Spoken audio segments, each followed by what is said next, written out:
بالله من الشيطان الرجيم بسم الله الرحمن الرحيم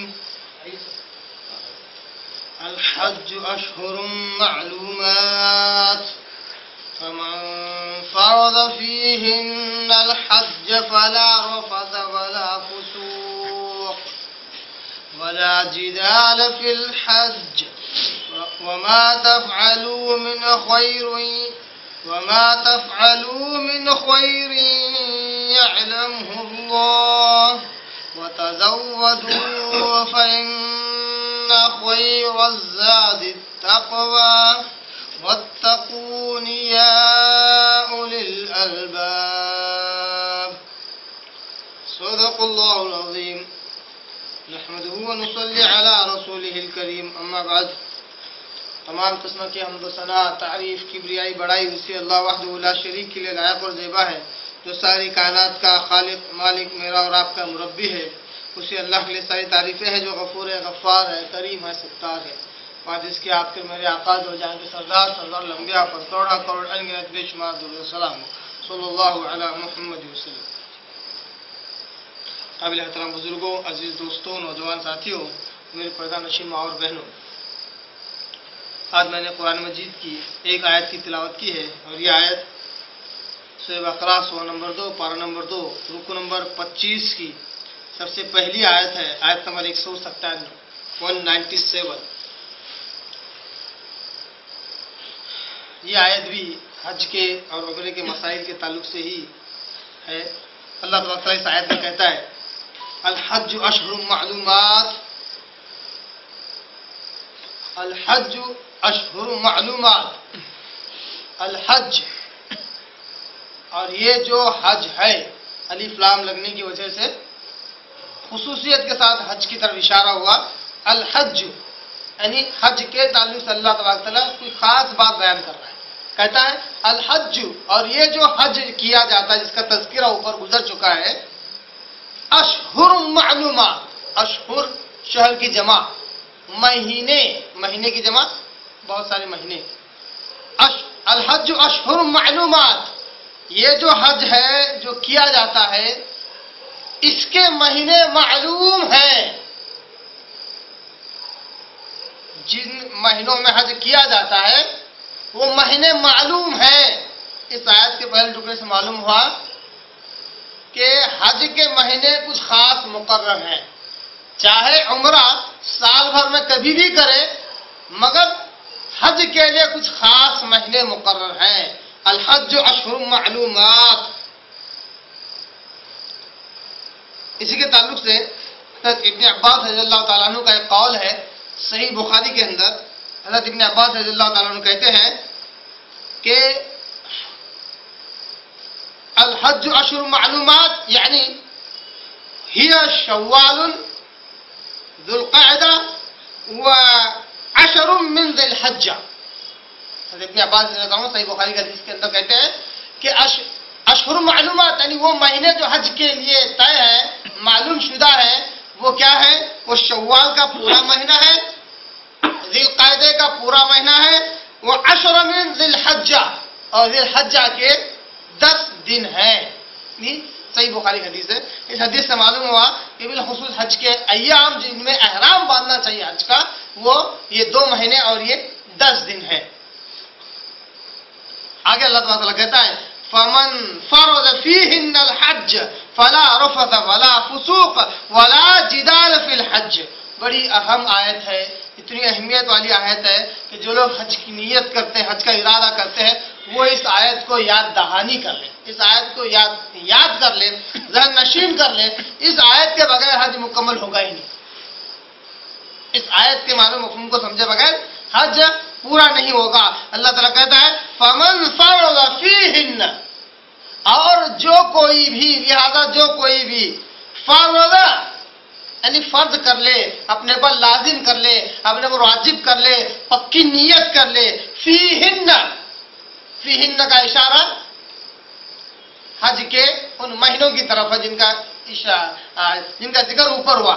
ان مہینوں میں حج کے ان مہینوں میں جو کوئی حج کو اپنے آپ پر لازم کر لے، واجب کر لے،